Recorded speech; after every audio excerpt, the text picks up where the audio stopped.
in child protective services, and they won't give them back to their loving families because they're making money. This is a legal system that you're going into. And if you don't know the rules, you will be chewed up and spit out. If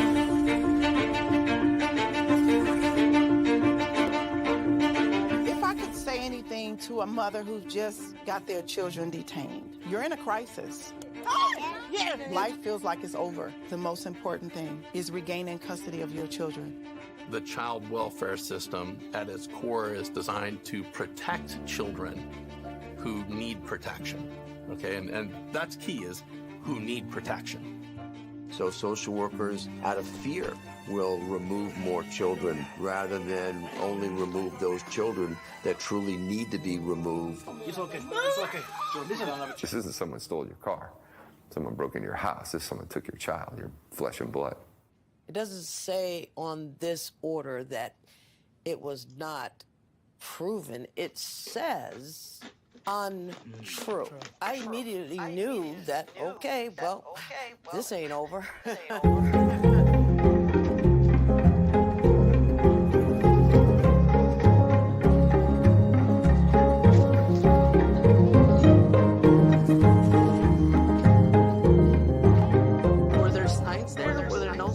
Did I miss them? Did I catch them?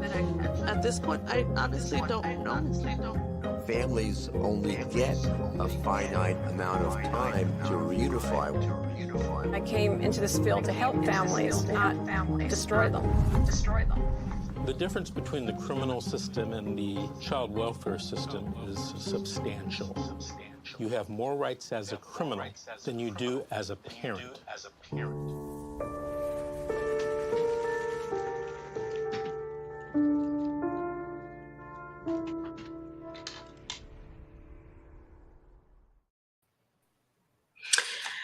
Hello, everyone. Good evening. My name is Georgette Truan. I am the co-host, and I also work for the law office of W. Davis. Okay, so I hear an advice.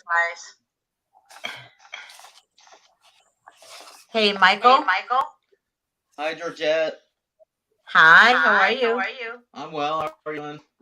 I'm good, honey. Go ahead and mute yourself, Michael, because I hear an echo. Okay, so today we have a grandmother. Her name is Dana, and the case is in California. And I have my co-host, Michael Cardina. And Michael is very dear to my heart. I know so much about his case. He is a victim of CPS, 100% a victim, such as Dana and many of you guys out there.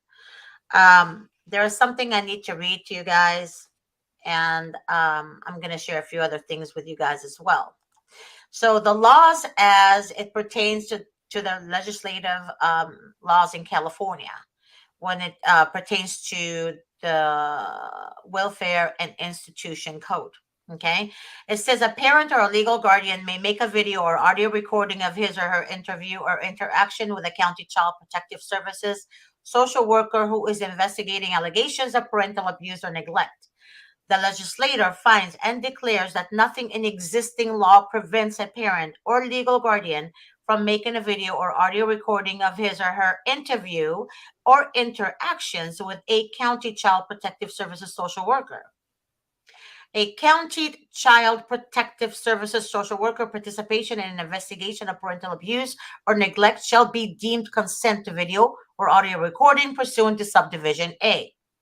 A county child protective services social worker assigned to a role performing duties that includes assuming the custody of a child or conducting interviews of a child or his or her parent in order to investigate allegation of parental abuse or neglect shall provide notification to a parent or a legal guardian undergoing investigation of parental abuse or neglect in writing that the parent or legal guardian may make a video or audio recording of his or her interview or interaction with a county child protective services social worker. A copy of the written notification shall be signed by the parent or legal guardian and returned to the county child protective services social worker to acknowledge receipt of the written notification. So Title IV, everyone, it gives states money from the federal government, that is, for each child taken out of the home and placed with a non-family members. They get extra money if the child has special needs. In the United States, the parents do not own their children. The state does. The United States took ownership of children through the public education because it's mandated. Okay? Investigators in Florida, CPS investigators, that is, falsify records to keep their jobs in Florida. DCFS workers faces charges. I'll give you an example. I talked about it on my show today at 1 o'clock. When a social worker says to the parent, I spoke to your children and your children said they're being abused and they don't want to go home, right? 100% of the time, the child doesn't say that. And they falsify reports to gain what they want, which is your child. They set rules in place in these demonic piece of shit entities, right, to violate your rights. So that's why they give grandparents a hard time. For example, the grandmother that actually lost her 6-month-old grandchild. First, she lost her daughter, the mother of the child. Then she lost her grandchild to DCFS. And that child died in the foster home. That was just a few days ago. But the grandmother, right? We would not leave the baby with the grandmother. Why? Because they would rather have the child in a foster home. Another thing, too, that I find so disgusting. Michael, go ahead and put on mute, baby. I think you, the echo's coming from your end. So, CPS removed children because their parents cannot afford to take care of them, right? And then pay strangers to take care of them. What kind of bullshit is that? They would rather pay strangers to take care of children that is removed from a home because a mother or the father lost their job. And they went to the county to apply for food stamps or cash aid or whatever, right? To hold them together until they find employment. But what does DCFS does? They work together with the freaking counties, right? And they steal children from their families who are trying to make ends meet to support their kids. But they would rather pay a piece of shit foster parent money to watch somebody else's children, where 7 out of 10 kids either die or abused in a foster home. That's our country. This is what's going on in the United States all the freaking effing time. Parents have kids. You have no rights to your children. You don't freaking have a right to your own children. You can't raise them the way you want to. You can't cuddle them.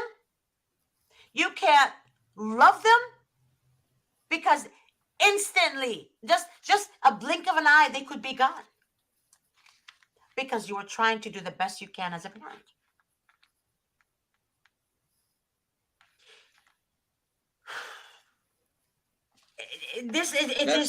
It's disgusting. Go ahead, Michael. I'm gonna mute myself. Go ahead. I mean, Georgette, is my microphone okay now? Can you hear me okay? I muted myself, so every time you talk, I'll mute myself. Okay, I think I adjusted it, so hopefully it's working better. I mean, Georgette, me and Georgette, we've been talking for a little bit over a year now, and I was kind of like, when she was telling me about this stuff initially, I didn't believe it. I didn't want to believe it. But everything she said is true. It's happening every day, and it's happening everywhere. And I think the last time I was on the show, we were talking about CPS going global. That's the worst thing ever. And I still can't wrap my finger around it. I can't talk too much about what I have going on right now, but everything Georgette has said is true, and I've experienced it. And I've been going through this for like a year and a half as a non-offending parent. And yeah, I was in a similar position to what Georgette described.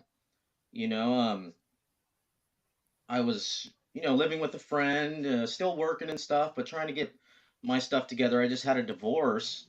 And I swear, whether it's a CPS worker or just your standard social worker at the front of the,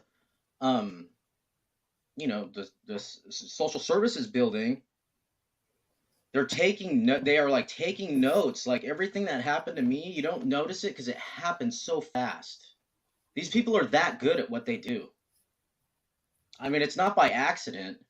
I mean, they plan this stuff and then it hits you so fast you're left not knowing what's happening. And if you don't have proper representation, like I did not, I had a county appointed attorney. You're in for a rough ride.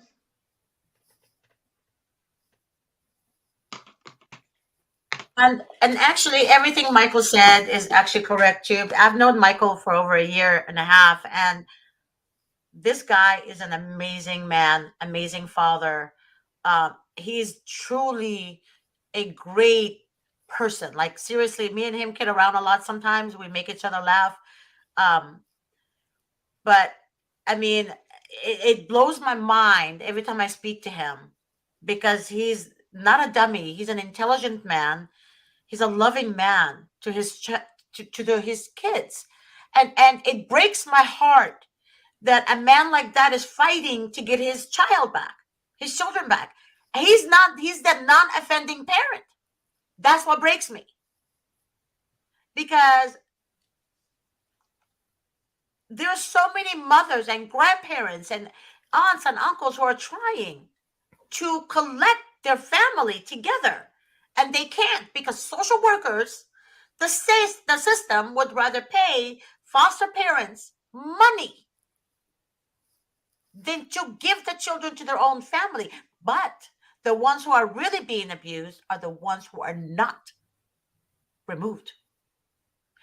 They only remove the ones who are not abused, because damaged goods to them in their little brain of a bird brain head, damaged goods kids are not adoptable, but good kids are adoptable. Healthy kids are adoptable. So there's not one social worker out there that actually does the right thing, do their job. They're trained not to do the right thing. They're trained to steal children from their families and accuse parents like Michael and others of shit they didn't do. And they're aided by your court-appointed attorney. In my case, yeah, I and then I fought, eventually 6 months down the road, 7 months down the road, I fired my counselor, and the court retaliated. Like the judges retaliated on me, the social workers, but they've been it is a monster, and I'm a perfect target. I live about 10 hours away from any near relatives.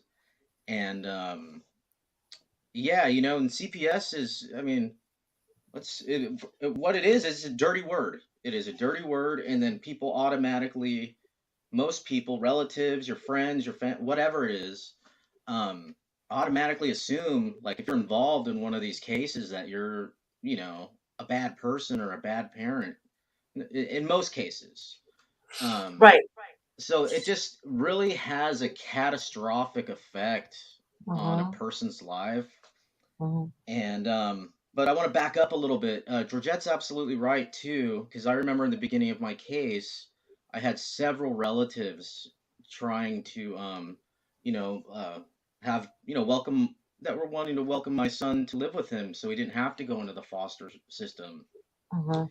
The social worker was just so difficult. I'm reading some of the service logs I have now, and they're saying like, "Oh, I left messages for Michael. He's not responding to me." That's Mhm. BS. I had to call her supervisor and all kinds of stuff. I'm Mhm. like, "You talk to my cousin. You can talk to my, who,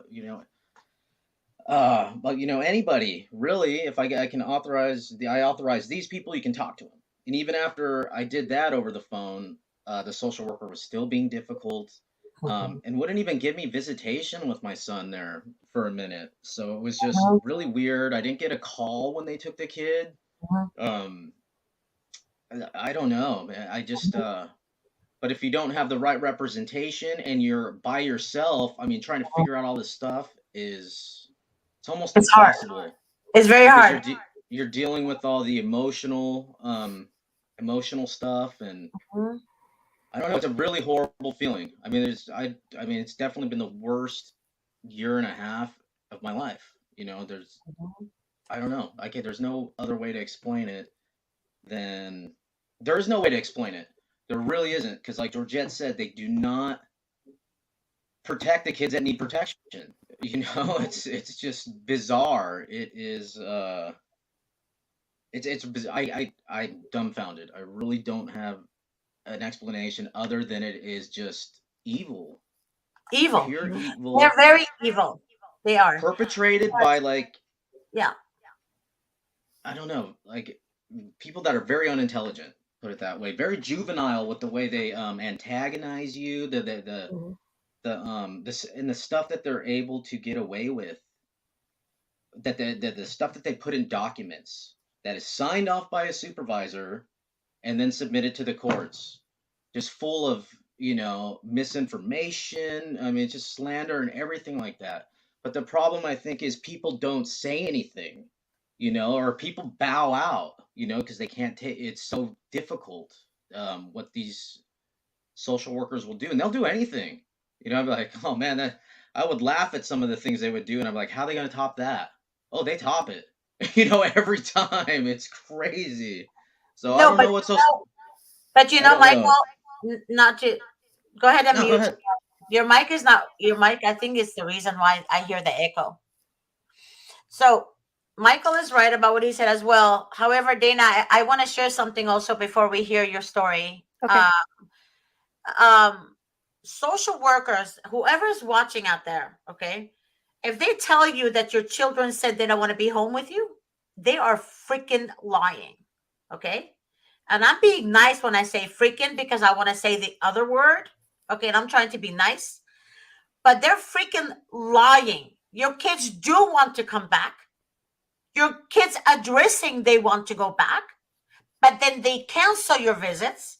They tell your children, your mother or father refused to come and see you.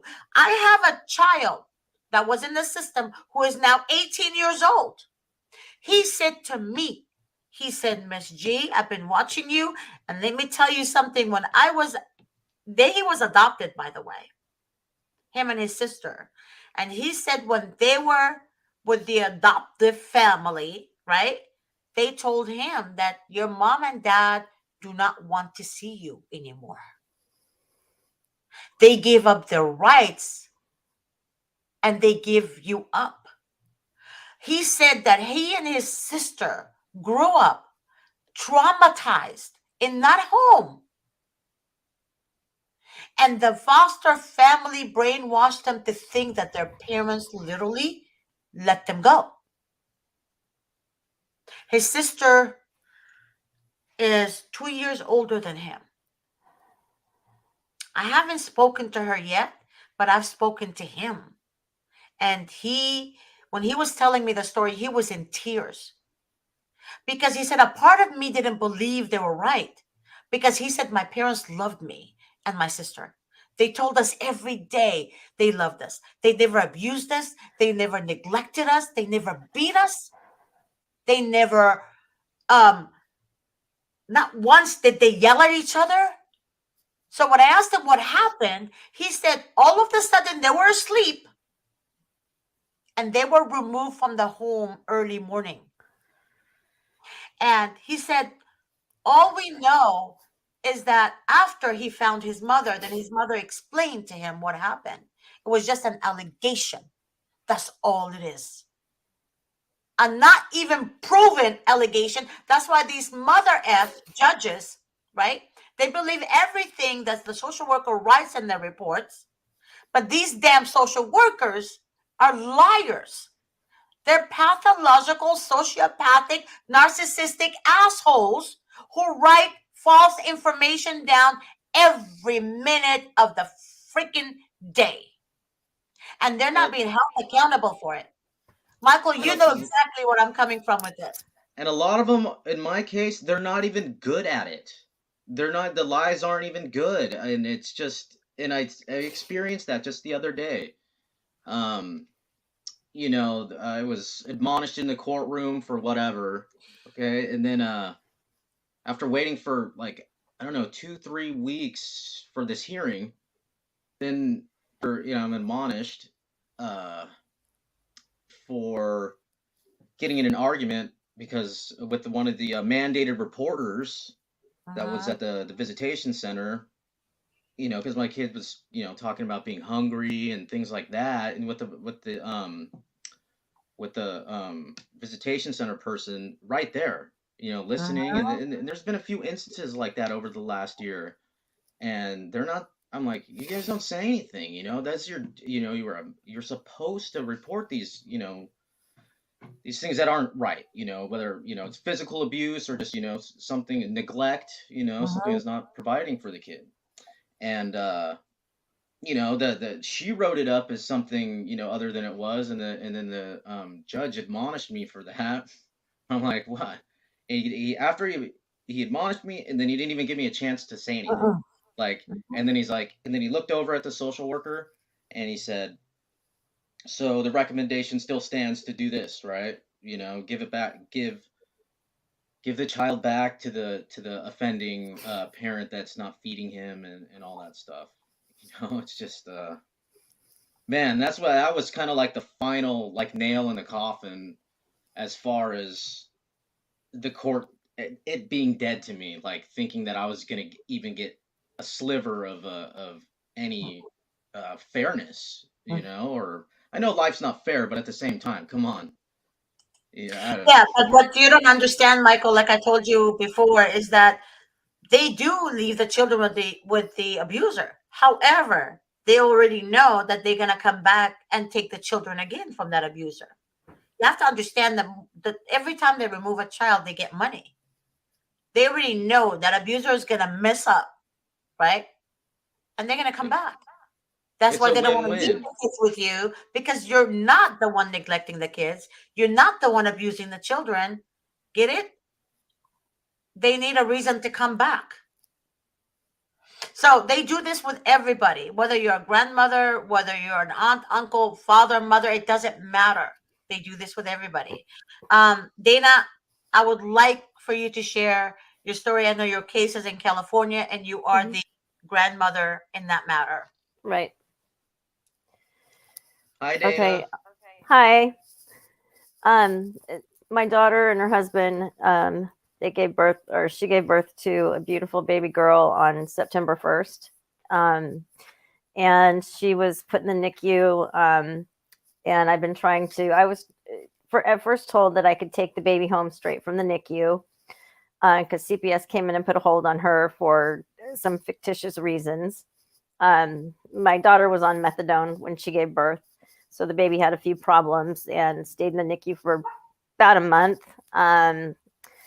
But the hold was because they said that the father tried to take the baby from the NICU and run with her, which I know that's not true, because if he would have, then they wouldn't have let him back in the hospital to feed the baby every 3 hours like he was doing.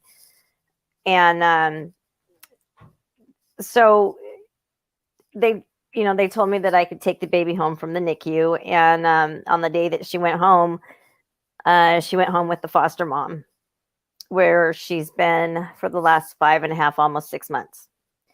And so they're now having a 366 hearing on Wednesday. And I've been going through the resource parent process since about the first week of September, trying to get established as a resource parent. And it's just been one thing after the next. And they're just making me jump through hoops. I was a resource parent back in 2018 with 2 of my other grandkids.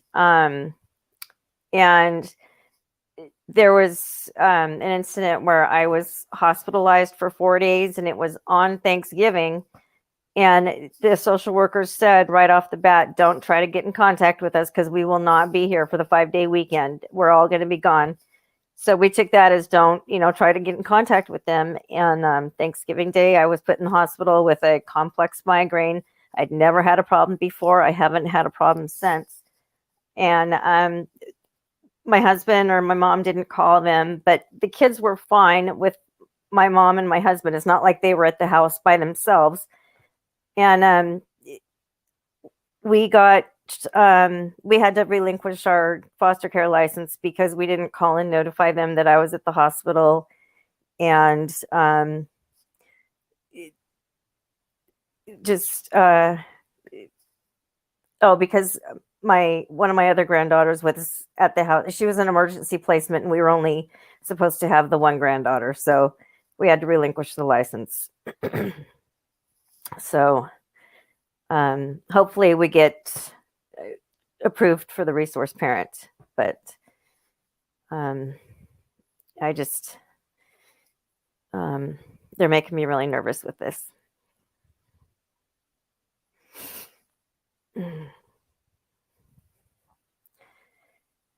I can't hear you.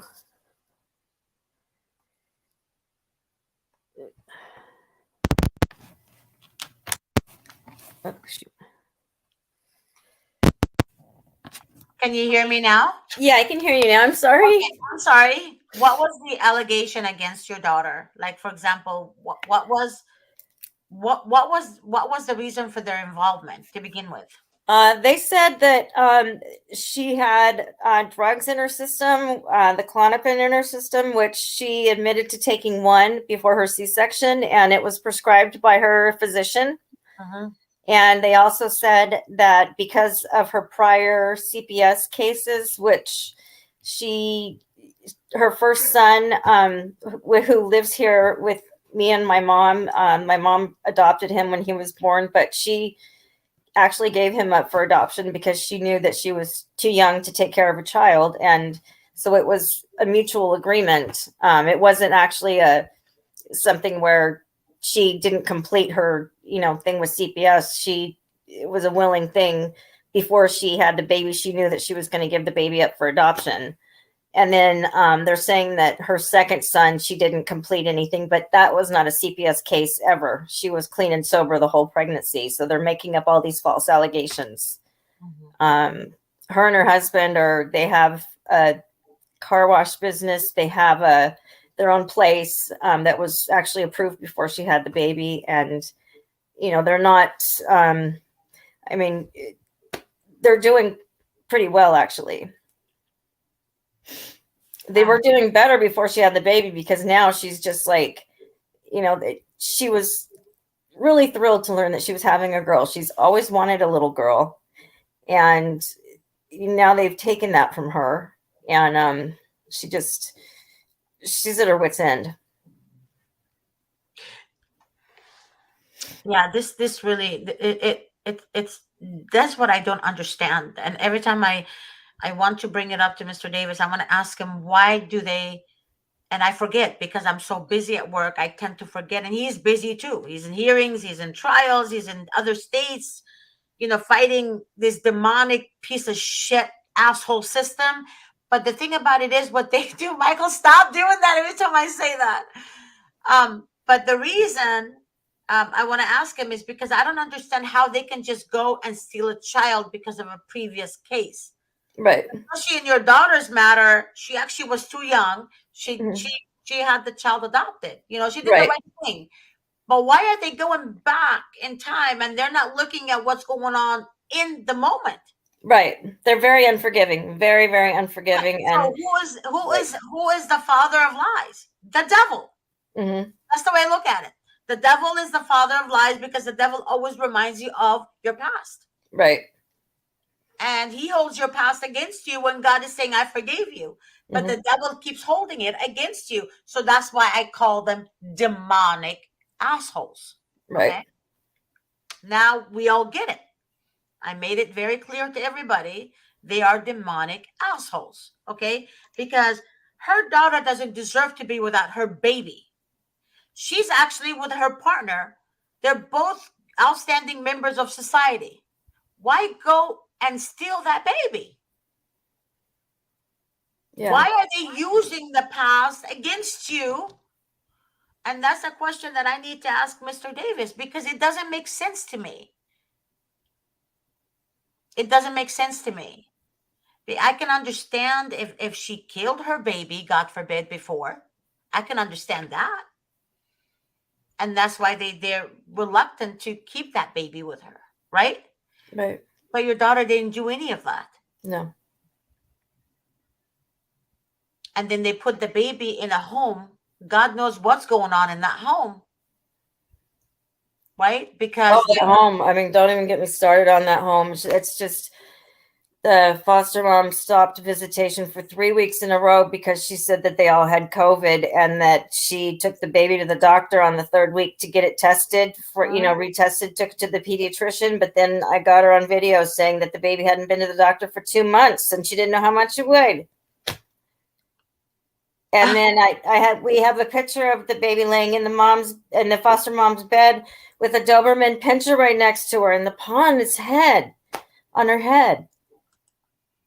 Just got that today. But God forbid if that was your daughter, right? Yeah. If your daughter misses one doctor appointment, guess what? They snatched up. I texted that picture to the social worker and I said, "This is the sleeping arrangements for the baby." Because that dog could roll over. She could roll off the bed at any time. The dog could roll over on her. Who knows what could happen? Wow. Yeah, that's pretty rough. I've seen some stuff like that with my son, a giant pit bull, and my kid's, he's young, he's 6 years old, so this thing is, 100 pounds or whatever, and I can see that my son is terrified of this dog, and but it's okay, for the foster parent to do that, to and he eventually got hurt. He had a big old scratch on his face and a bruise. And, again, if that was you or me or Georgette, the average person, either we could lose a child. That's the thing that I think I don't understand it. And I don't think a lot of people understand what they can do and what they can, and then there's no consequence for anything. Right. So that, and a lot of people are suffering. You know how they say, guys, how they have the justice system with a scale, like tilts, whatever, and whatever. They're full of shit. That scale should have poop in it. Seriously. Yeah. They really do. That should be our judicial system. Poop. Because that's all they are. They're shedding on the people. Mm-hmm. They are. They're shedding on the people. And that's it. And the reason they shed on people, right, is because they're demonic assholes who don't take accountability for their own actions. Right. That's who they are. No And accountability. no accountability. They're not held accountable for shit. That's why I call judges wearing black robe fever, a black robe. They have like a black robe fever, and they go in court and say, I'm the judge. I have a title. Whoopee-yay, mother. That's exactly what I feel like calling them. Because it's like, what the fuck is this? You're actually a judge sitting on a freaking bench, not asking for evidence? Where is the freaking evidence, judge? That's the way I look at it. Yes, if I was a social worker, and God forbid, I will kill myself if I was a social worker. Not literally, but you know what I mean. But for a judge not to ask the worker, where is the evidence that so-and-so did what so-and-so did? Where's the evidence? None. It's a travesty. People are losing their kids are losing Yeah. their parents, Mhm. and we're not even given the opportunity to submit or present or a counselor that's willing to work with us or go up to bat for us. They just want us to admit guilt or something and then get burned in these services where the social worker, they're supposed to, I think, what is it? They're supposed to stand up for social justice, and they're supposed to assist you in all these things and your reunification services, and they're not supposed to be your best friend or anything, but they're supposed to help you, pure and simple. And they do the exact opposite. But what did I just say, though, guys? I said they would and then rather pay a foster family than help the mother or the father that's struggling because he or she lost their job. And people, because of COVID, people like landlords, for example, they don't care that you lost your job, right? Because everything was lifted. They can evict people. So it's very hard for family to survive, especially in America. Everything is so expensive in California, in San Francisco, in New York, for example. Yeah, we moved up to this rural area in Northern California for the cost of living. It is no longer that cheap anymore. Like, it's not worth it. And Georgette, and it has really taken me like about a year through all this to figure out that there is it feels like a predetermined outcome with these things, with the children's lawyers, the parents, court appointed attorneys, and then and the police officers that are involved, whatever. They all, it seems to be like a very well oiled machine that they have going on. So do not trust anybody in the court system at all. Anybody appointed to you by the court, do not trust them, because it's a sick thing. I hate that I have to say it, but they are, the courts know what they're doing. They're good. They're good.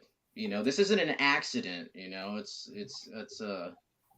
a sick machine that they got going, and it favors the criminals.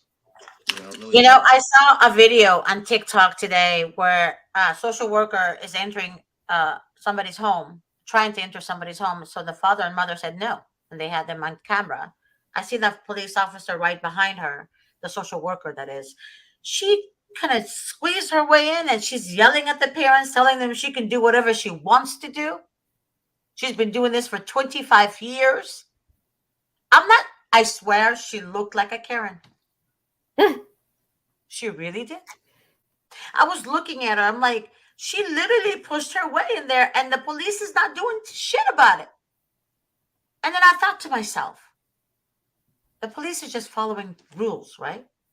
The officers are following rules because they assume the social worker has a reason to be there.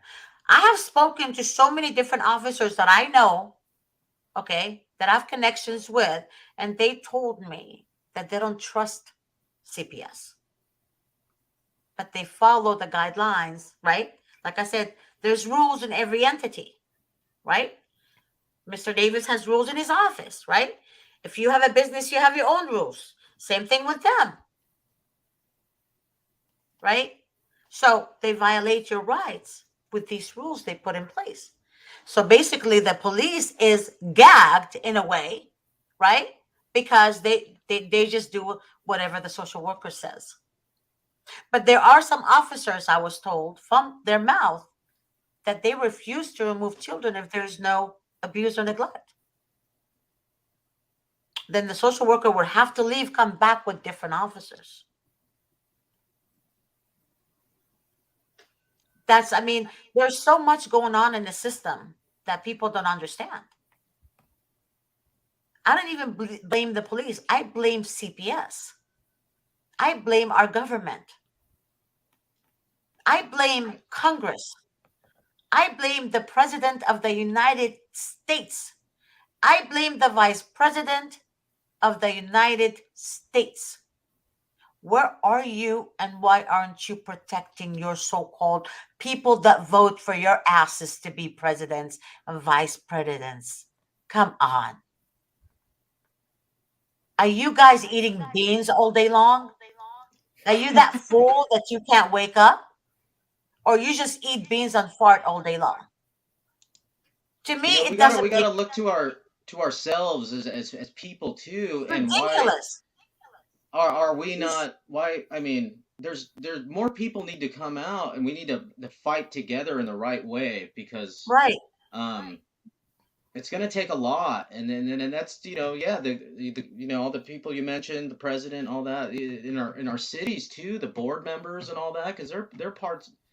They're involved in this the mayor is in on it too. Anybody, the message we have to get the people need to not be so scared. They need to fight. We need to fight back.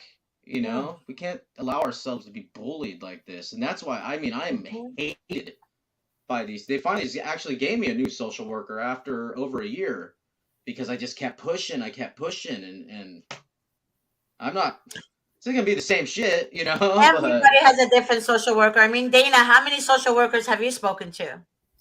This time around, I've spoken to 3 different social workers, which is just, it's amazing, because last time around we had a different social worker every week, I think. And in fact, one of them, she was related to the baby's grandfather and used to do drugs with the baby's grandfather. I think used to is a strange word, because I don't think I don't know if she was still doing them, but she was a pill. I tell you, she was intimidating the hell out of my daughter, and was telling my daughter that she could not get, which medications she could and could not take. And she was she would text my daughter all this really bad stuff, and just, yeah, she was horrible. Which medication your daughter should or should not take? So she's a physician? That's what I was asking. I actually wrote a motion to remove social worker, and it looked as if my daughter wrote it, and the attorney refused to accept it, refused to give it to the judge. See, that's what the court appointed attorneys, I call them scumbags, right? Mm-hmm. Because they're freaking pretenders. They're assholes who pretend to be attorneys, right? They just wear the suit and they go to court, and wipe their ass. Yeah. Or they go to court, but yet their hand is full of shit. Okay? They don't wash their hands. You know why? Because they're not going to go against the state or county. They're going against you. Yeah. You're not paying them, right? They're going to get paid regardless. Right? There's a lot of attorneys that I had the pleasure, I spoke to 3. I had the pleasure to speak with them right before Christmas.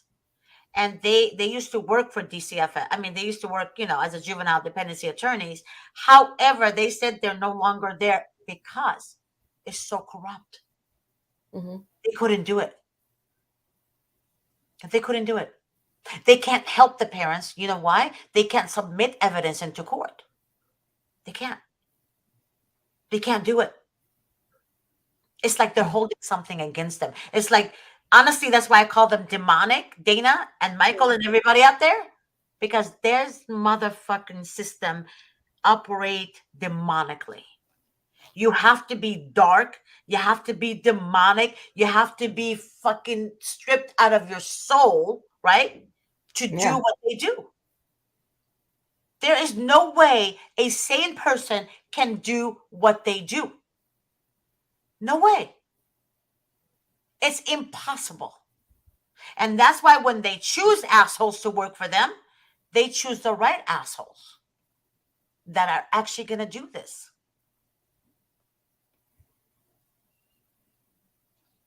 And how old are they? Social workers? They're like what, 20, 21, 19 maybe?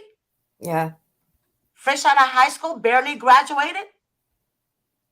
They probably used to ditch at school, smoke weed, whatever the hell they do. Yeah, they've done all that. But then they come to you, grandma. They come to Michael, father, or to a mother and judge her, diagnose her, when these mother F's barely just took the diaper off them.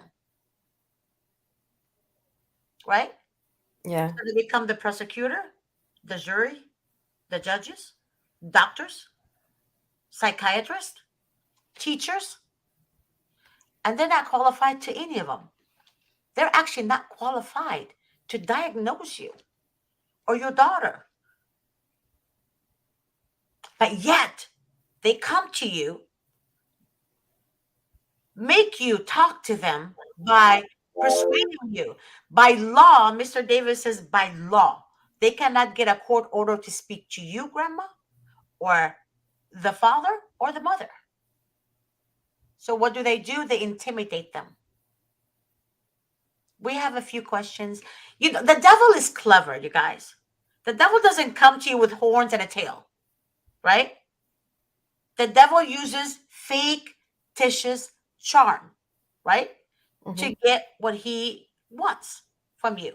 Social workers come to you and say, oh yeah, Miss So-and-so, I would like to ask you some questions, you know, whatever. As soon as they enter your home, you already screwed up your own case. The first step they take into your home, they already fucked your case up. And that's the God honest truth. Mr. Davis always says, do not allow them in the home. Get a juvenile dependency attorney. What do I hear, Dana and Michael and everybody out there? People call me, Georgette, we hired a family law attorney. Why? Why did you hire a family law attorney? State is different than family law. Why? Because it's you versus the state, right? Family law is you versus the other party. It's not the same. But why do they hire a family law attorney? Because all they can afford is $2,500 retainer. I'm giving an example. But they will take your $2,500.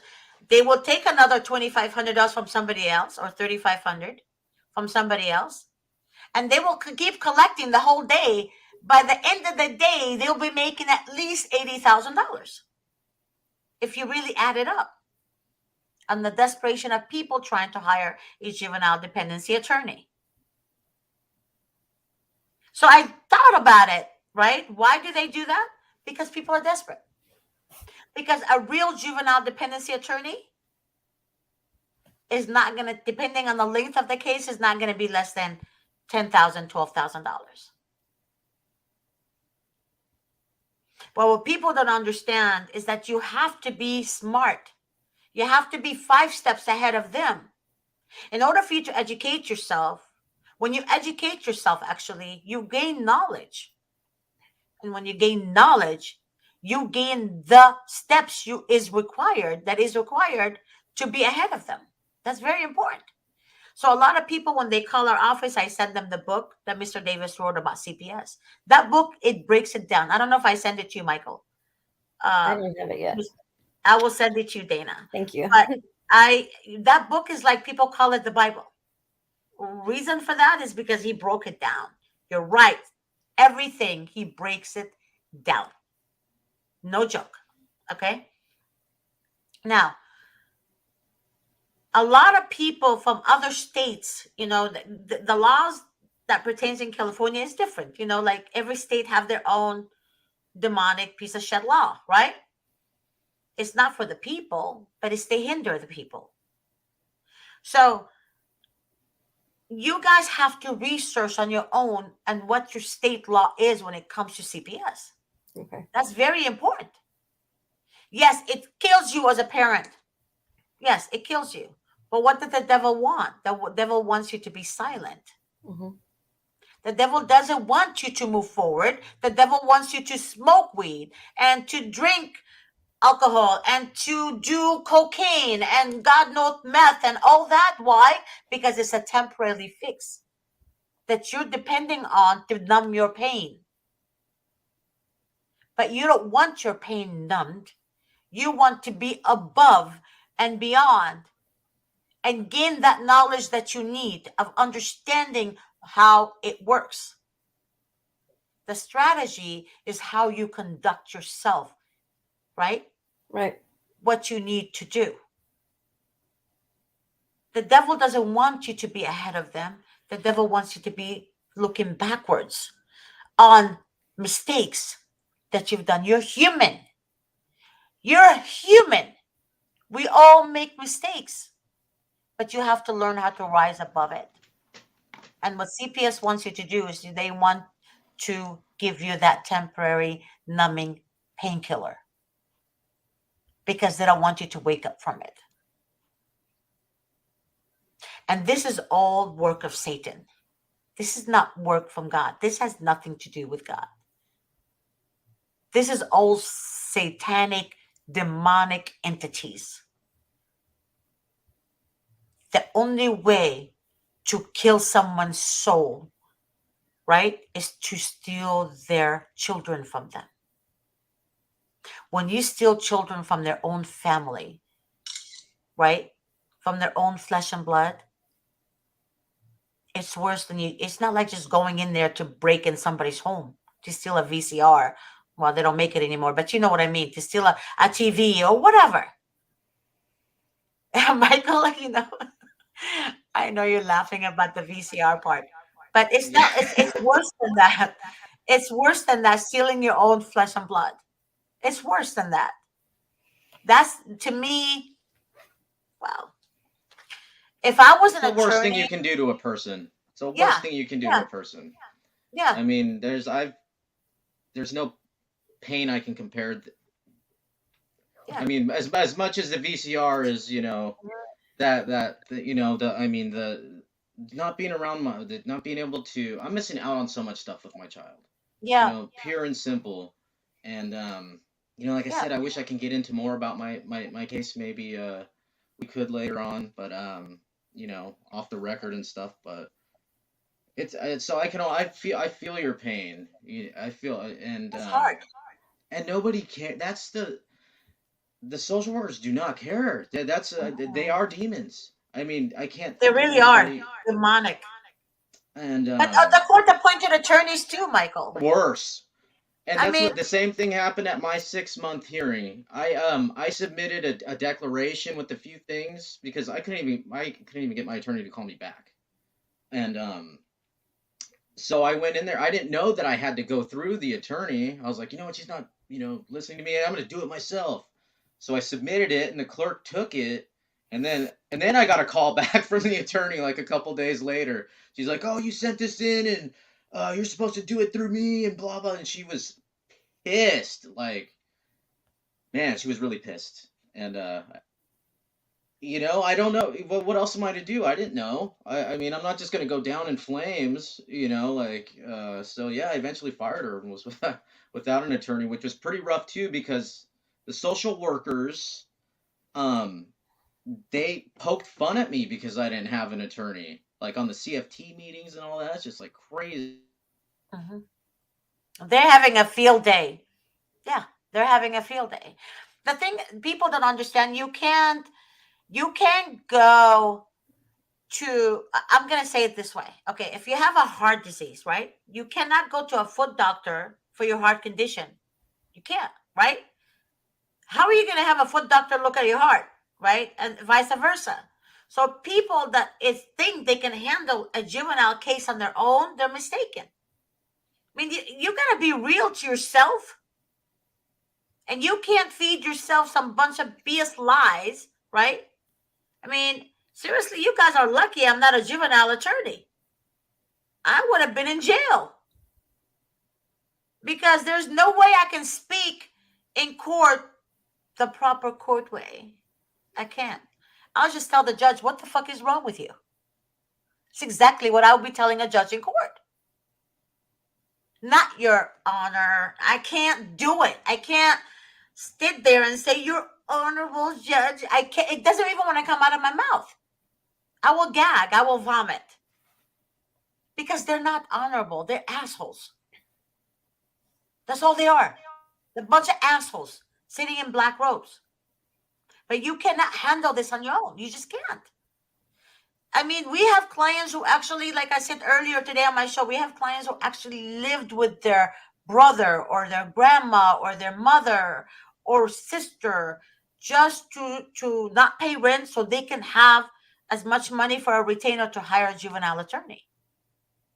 We have a father that actually said to me, Georgette, I suffered living with my brother and his wife, right? Because he just couldn't. He went from being independent to, depending on somebody else.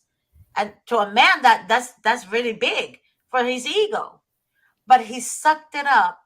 He sacrificed to get his daughter back. That's all he cared about. And when he got his daughter back, he built his life up again. He built his career up again. And now he owns 2 homes. So people don't understand. People look at the cheap way to go. But you damn well know you cannot go to a Rolls Royce dealership and ask for Nissan prices. And you know damn well I'm right. You get what you pay for, whether it's in food, in shoes, clothing, bags. It doesn't matter. You get what you pay for. Period. Right? You pay a Michael Kors leather shoes or whatever, $200. You go to pay less, you pay $19 or $23. That $23 is not going to last you like the $200 one. And then you're going to end up paying more and more and more to replace the $20 shoes, right? The same thing with attorneys. You keep hiring the wrong attorneys. And how much money did you spend throughout the whole year and a half or 2 years? It will get you to at least $50,000 or more. So people don't look at the long haul. They're looking at it short term. And a lot of people, when I speak with, they say, well, Miss G, what guarantees me that I'm going to get my kids back? There's nothing in life that guarantees you anything. But I always think of this.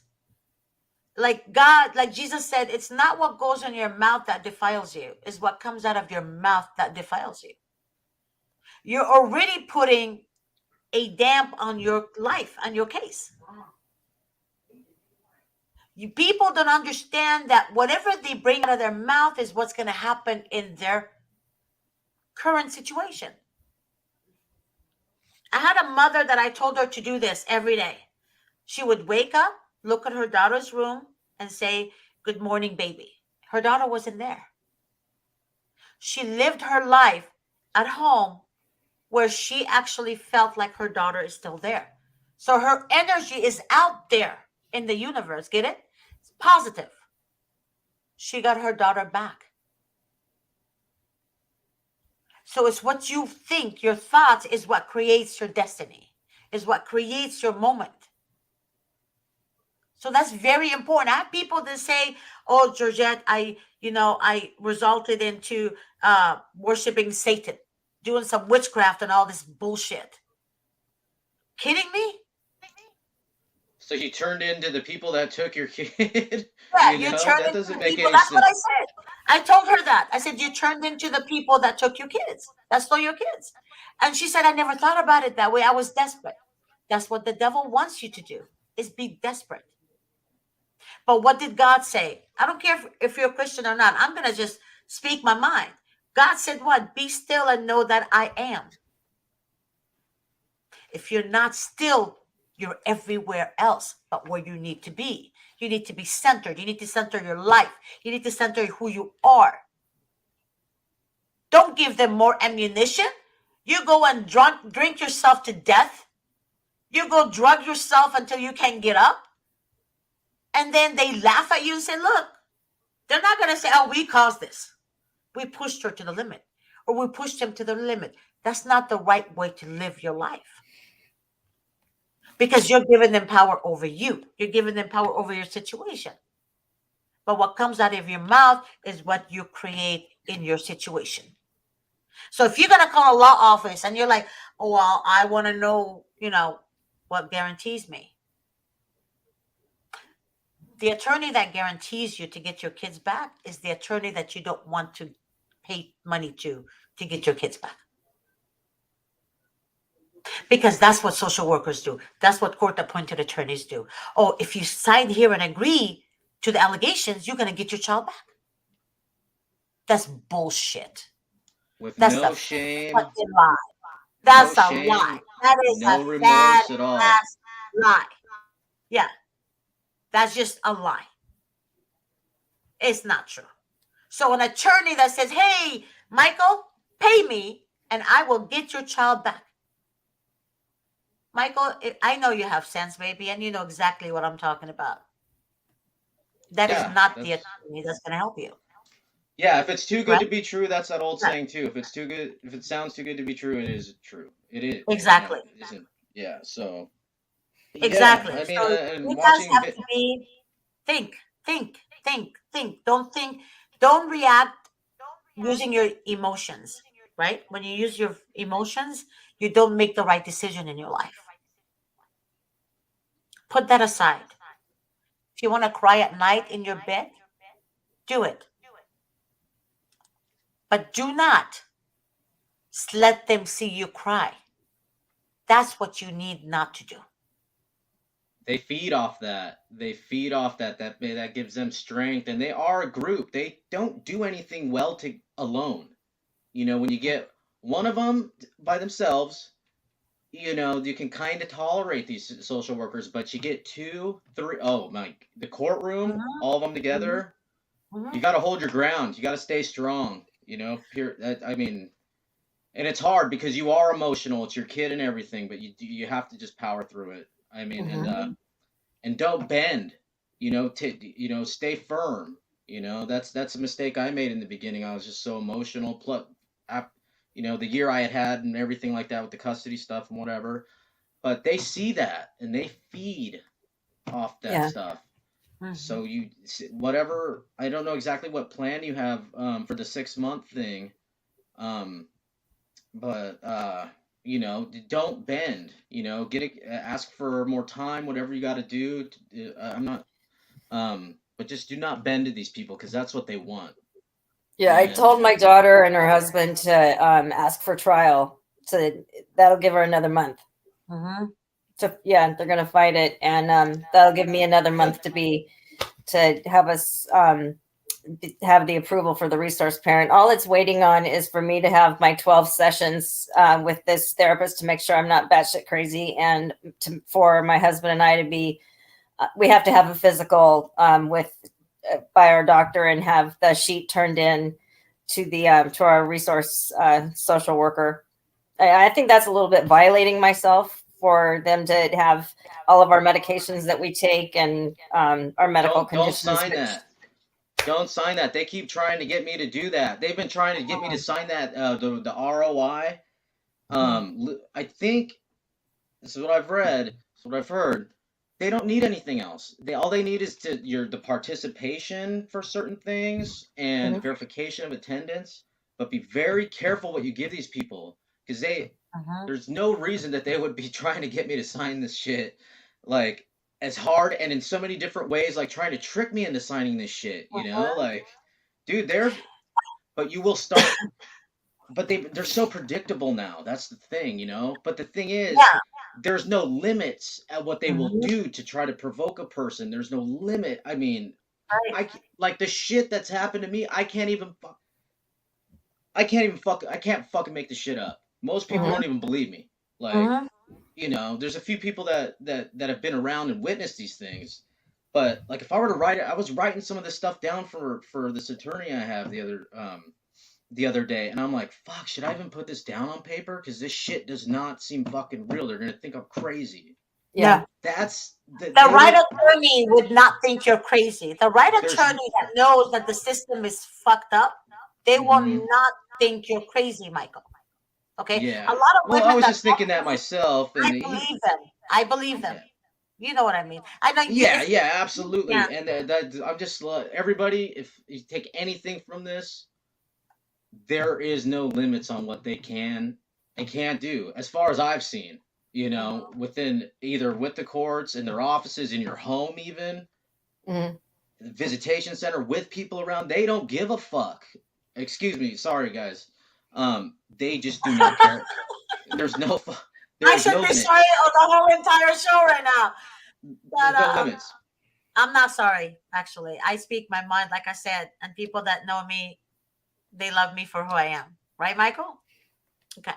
So That's right. I That's why you're the best. Miss Georgette's the best. So's Vincent Davis. Watch his videos. There's a very good little tips in there that you can pick up. A lot of good tips. Yes. A lot of ideas, you know, to get you going. And they're in a positive light. So they do the show with Georgette and Mr. Davis's videos. They're positive. You know, they give you some. They've given me hope. You know, at certain times when I just thought I was, you know, gonna do what these social workers in the system wanted me to do. You know, die. You know, or just fuck off and disappear. You know, and give up basically. And you know, you love your. You know, I can't do that. You know. You know, guys, there's a grandmother that sent me a text message of a social worker when the grandmother told the social worker that her daughter died in a car accident, right? The social worker smiled at the grandmother. And she said, oh, okay, I guess we're not going to have any more court hearings then. Oh, my God. Yeah. She sent me a text message of the video. You guys now know why I get mad. Not mad, but I get passionate when I do my shows. It's because I hear it. I literally hear their demonic. Oh my God. I literally see everything. Okay. So when I talk about social workers and I call them scumbag and assholes and demonic, it's because I hear this shit. Heartless, soulless. I'll give you another example. We have a parent, we have a mother that actually went to meet the social worker at a Starbucks. And you guys are not going to believe this. The social worker was wearing a cross that was upside down. Oh my God. Right? So the mother is Christian. So what she wrote in the report that the mother has Jesus, a picture of Jesus on a cross in her home. I've heard this a lot. You know, grandparents tell me the same thing. However, that social worker had the cross upside down. So the mother was so naive to it. She said, Georgette, I was just asking, you know, why is your cross upside down? The worker told her, that's how I see your Jesus. Right? So basically, the devil is Jesus. That's why it's upside down. In her eyes, that is. Get it? That's their God. That's sick. That's yeah. So in the report, satanic worshipers. Yeah. Blasphemous. Satanic. Yeah, whatever. Yeah, some sick fucks. There's some sick fucks out there. I'm telling you. And that social worker wrote in the report that the mother is too Christian. What does Jesus' picture have to do with being a mother or being a parent or whatever? What does a cross have to do? You know, I don't see anything in the Bible that says Jesus is dangerous, right? Jesus didn't say go, you know, kill chicken and use the blood and put spills on people. I mean, what the hell is that about? Right? In the Bible, it says God is love. You know, love your neighbor. Pray for your enemy, which I cannot do for the love of God.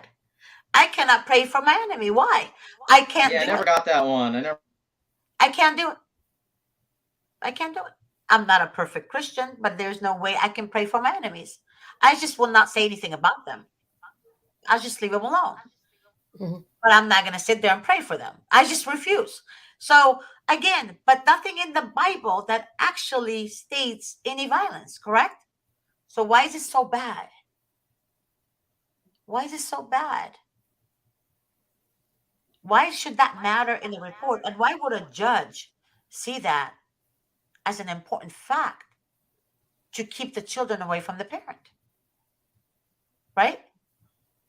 You would think this is common sense, right? Mhm.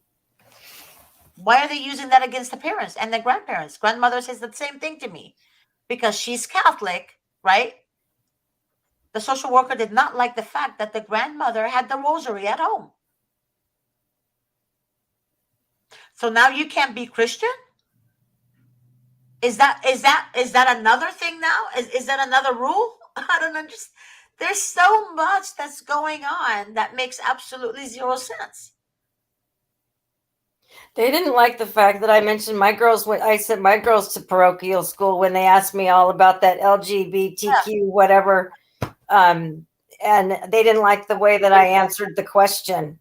I mean, I didn't think I answered it that bad, but they made me go through a whole nother host of questions about what if my small child turned out to be, and I said, if my small child had any questions at all, I think that I might have a problem with it. You're talking about small child here, and that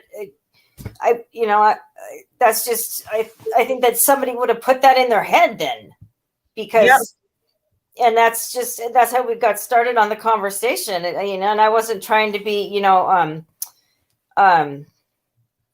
mean about anything, but I just, and I said, and I don't think it'd be an issue anyways, because I sent my kids to parochial school, and they just kind of took it as kind of funny, and then they had to have me talk to somebody else about that. Well, you're going to have to be counseled. Oh my God! Gosh, but that's the thing about it is this, okay?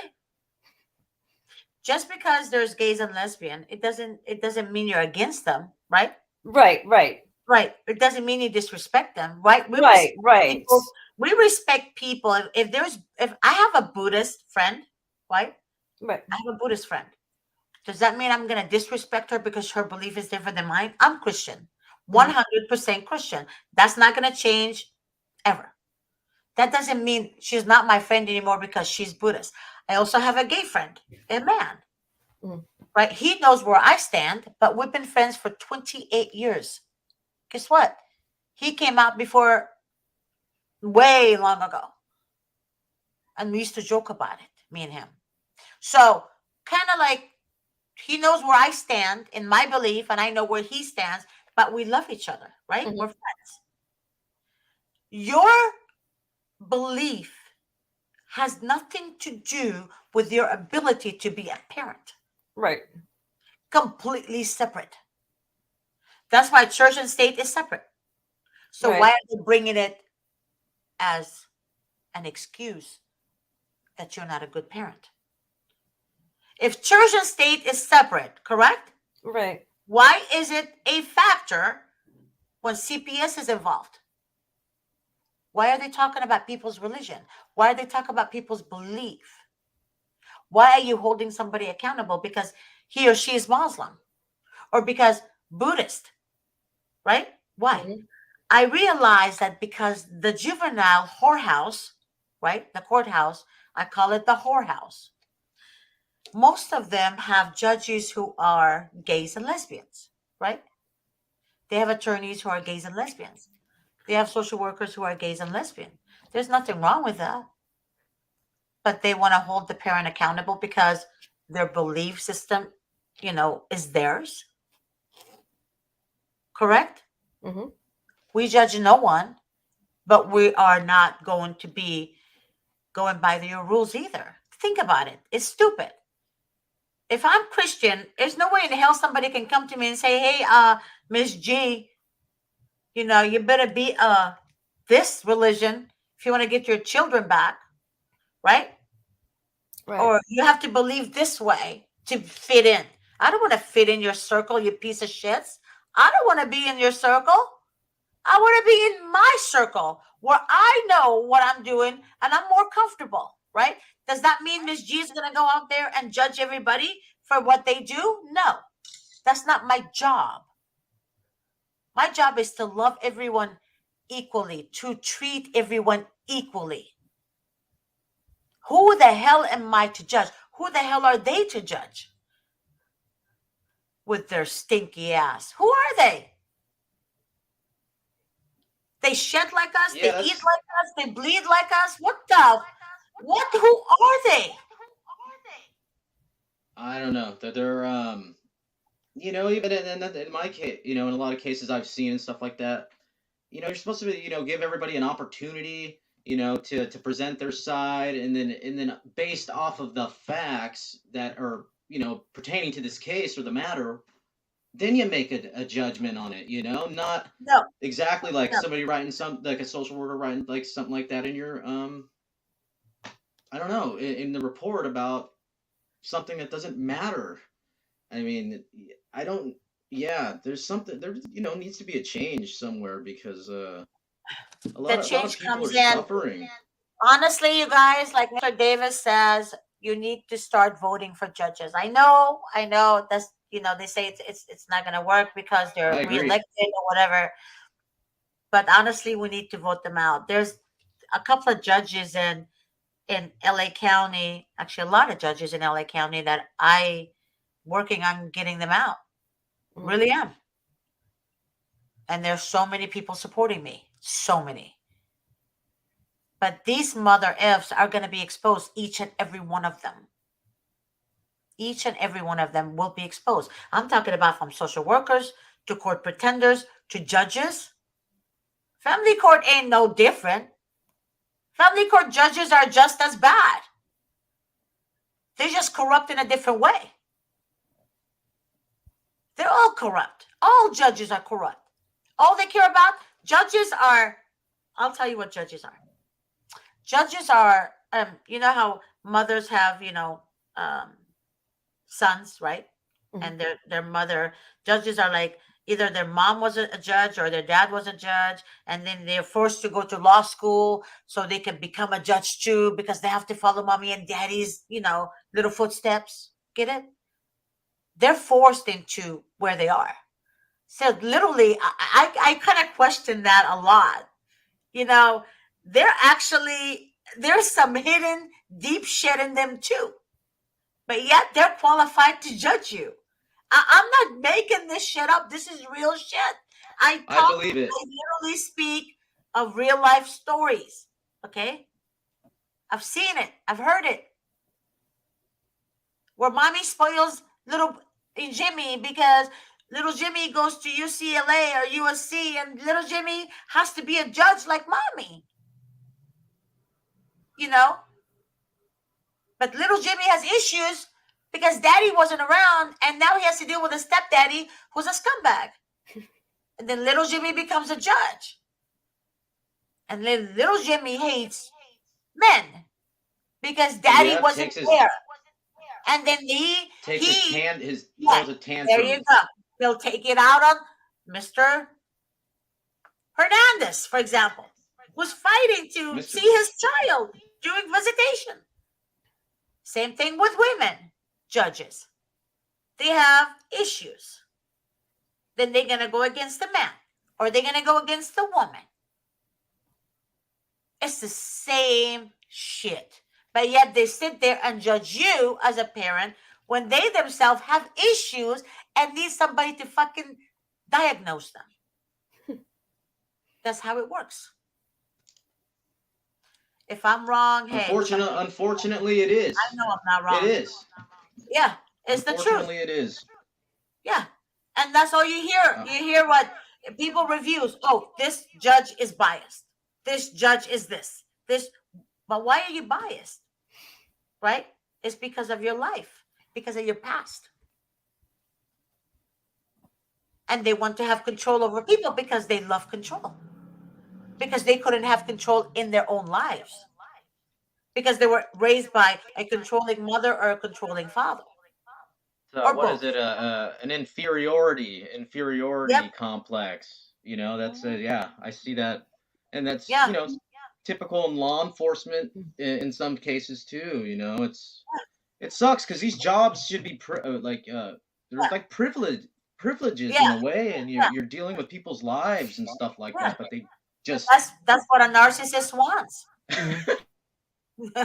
I mean, that's what a narcissist crave is to have a badge so he or she can drive under the influence. He or she can beat somebody up, but they're gonna be safe because they're firefighters, because they're cops. They're gonna cover for each other. Under the color of law. Yeah, there you go. Oh, the wife is a judge. Don't touch that house. Oh, don't go there. There's abuse, but leave it alone. It's gonna be under the rug. Don't speak about it. Leave it alone. Yeah, but yet people like me, you, Michael, and other people out there, we're not, we don't have a title, but we have more freaking common sense than they do. We have the ability to love. We have the ability we have compassion, something they will never have. They might have a title, but they can't have what we have because that's very rare. Because these motherfuckers, they mimic you because they don't have their own identity. So they mimic the person they're with. They become them. They start speaking like them. They start acting like them. They start saying they do like them, but they really don't have their own identity. that's a sad way to live, you know. It That's is. a very It's a sad way to live. sad way to live. And I wanna educate the public about this. I know we're coming to the end of the show, but I want to educate the public about this. Don't ever allow them to divide your family apart. Don't ever allow them to divide you apart from your own family. They will go to your best friend. They will talk to your mom. They will talk to your aunt. They will talk to your neighbor. They will talk to anybody that's in your circle to divide you and to make you feel like they make you feel complete abandonment. They will go to the grandma and say, Grandma, the mother said that she said this. And grandma retaliates against her own daughter that she gave birth to. Because now she's blaming her daughter for what the social worker told her. But this is a game that they play. That game they play is to make sure that you're completely alone. Because when you're alone and you're facing it on your own, you're going to fall apart so much faster. Right? Then if mommy there and your brother Jimmy is there and your sister Kathy is there holding you together, right? That's stronger, right? Being stronger. But when they want you divided, it's because they want you to be solo. So if anybody in your family member that believes them over knowing who you are, then they are not worth to be around you. Because your friends know you, your family should know you, I hope. So remember this, when a narcissist attacks, they want to isolate. When the devil attacks, he wants you isolated. So he attacks the home because that structure, once it's broken, the house is not together anymore. Get it? Your home crumbles. It falls apart. So what is the structure? The mother, the children, the father, because they made them together. That's the structure. So I need you guys to be very mindful and very aware. Just because they said, she said, and he said, that's bullshit. That's like you giving ear to the devil and say, okay, well, tell me more, tell me more. No, that's bullshit. Wake up, right? And before you blame your sister, your aunt, your uncle, your mother, wake up. And grandparents, please talk to your children. Don't just assume, that your child is doing this to her children. Talk to them. See what's really going on. Don't just go report. Also, mother-in-laws. What the hell is wrong with you guys? Just because you hate daughter-in-law? Yeah. You report your daughter-in-law? I mean, that you have to be some psycho piece of crap to do this. Especially if you know your daughter-in-law is innocent. You know, I don't mind you. You know, it's stop doing this. Act like a family. Talk to each other. Don't fight together. Don't retaliate against each other. You are blood. For the love of God, stop being so violent. And stop being accusative. Stop accusing people and assuming. You know, they say assuming, you know, assumption is like making an ass out of you and me. But in this case, you're just making an ass out of yourself solo. Because you're doing shit maliciously because you don't like somebody in the family. That has to be some serious shit that you need to really get help. Sounds like a good CPS worker right there. Yeah. A good Right? trait of a CPS worker, yeah, just breaking down your own family, you know, with gossip. Stop doing this. Yeah, exactly. Stop doing this. If you see your daughter, you know, that's the thing too. It's oh my God. If your daughter wants their kids to go to bed at 9 o'clock, right? And you say, no, let them stay up until 10, right? Why? But the mom says, no, I want my kids to go to bed at 9. Why do you have to fight with her because of that? Put yourself in her shoe. You were a mother once, right? You were a mother once. You wanted to teach your children a certain way. Now, I can understand if she's holding a knife about to stab your grandchild, then damn, that's the right reason to call 911, isn't it? I get that part. But don't just make allegations and because your grandkids, your nieces and nephews are the ones that are suffering from your actions. They're the ones who are suffering. And what you do to others, it will be done unto you so badly on so many different levels of pain that you're going to reflect back and you're going to remember what you've done to other people. And you're not going to be able to sleep at night because you knew what they're feeling. Now you know how they felt. Now you understand pain. So be very mindful and stop it. Stop the chaos. Stop the drama. Because if you guys want the system to change, you also have to change. Because you're opening Pandora's box when you call the police. You're opening Pandora's box when you call CPS. You guys want the system to change? You need to change yourselves. And act like a family. Act like unity. That's what it should be. I can disagree with my sister and my brother all day long. I can disagree with my niece and nephews all day long. But do I hate them? Am I going to hurt them because we disagree to agree? No. No. People always want to change others, but they're not looking at themselves. You need to change who you are. You need to reflect on who you are. Like the guy that I was talking about today, the husband. He wanted to watch the game. I was talking about it on my show at 1 o'clock. His wife didn't want him to watch the game, so she took the remote from him. What did he do? Call 911 because he wanted to scare his wife. The kids were not home with them. They were at the grandparents' house. Social workers were notified, went and took the children on an emergency removal because of domestic violence.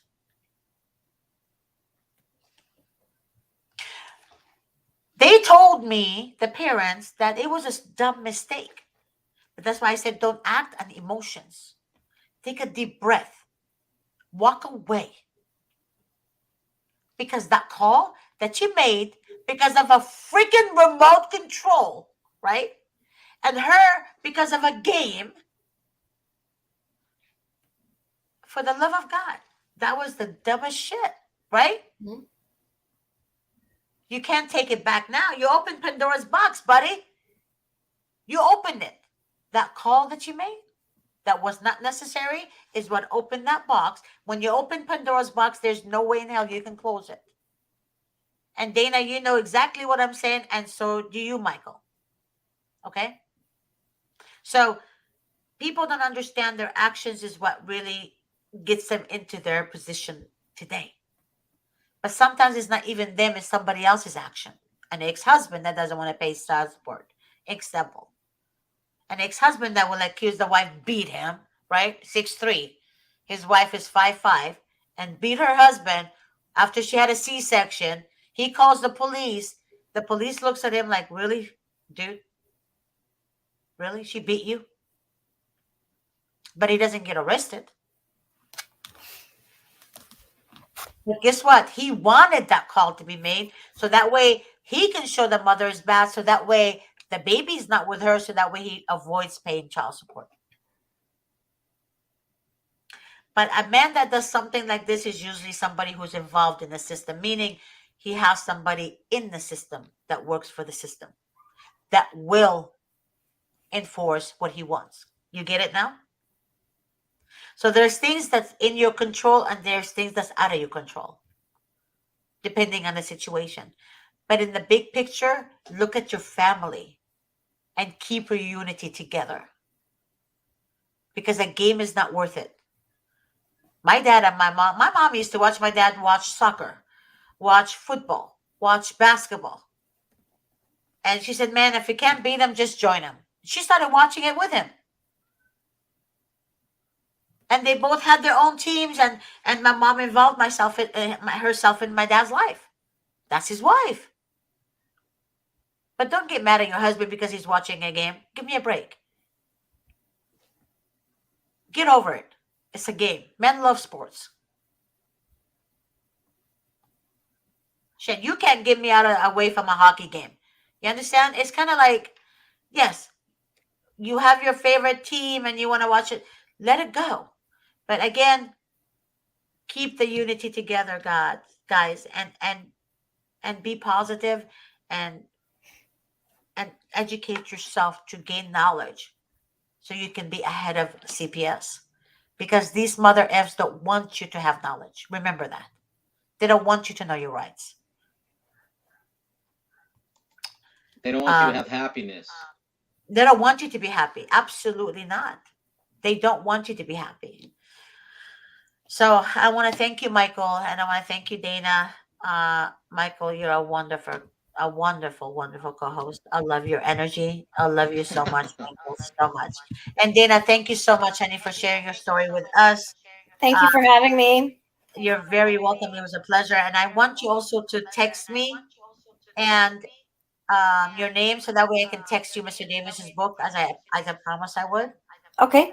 And then I will text you the book. Just text me and just say, Persia, just reminder Mr. Davis's book, and I will text it to you 100%. Okay. All right. I will do that. All right, you guys. Thank you. Good luck, Okay. Dana. Thanks. Have a good night. Sorry about the microphone. Goodbye. Thanks. Have All a right. good night. Bye. Good night. Bye-bye. Bye.